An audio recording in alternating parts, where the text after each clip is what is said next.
The star of the show are the tomatoes, so these have grown way faster than I was expecting this year. Even once she's sold all this produce, Alice says she barely makes enough money to break even. I've had a lot of farming friends this last year give up and it's not because they didn't love farming, and it's not that they were not passionate about it, it's just they had to go back to desk jobs because they couldn't afford to support themselves. That's crazy. It is ridiculous that we're having to sacrifice things as farmers in order to grow food to sell at ridiculous prices.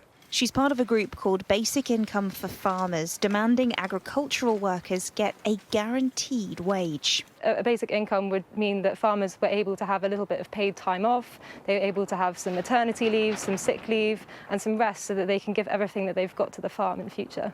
The campaign group says a huge number of UK farms were only able to stay afloat thanks to EU subsidies, and they're worried that the government's scheme to replace that cash doesn't go far enough.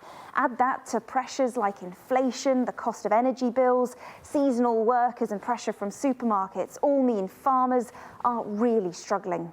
Last month, the Go Slow convoy of tractors drove around Westminster in protest about the handling of post-Brexit trade deals.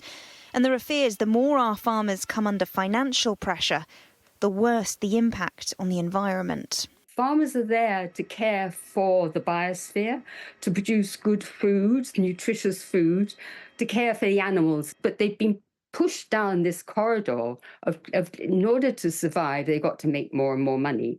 And that means that the biodiversity has suffered, livestock has suffered, it's been cruelty to animals and things. So we're in a mess right now.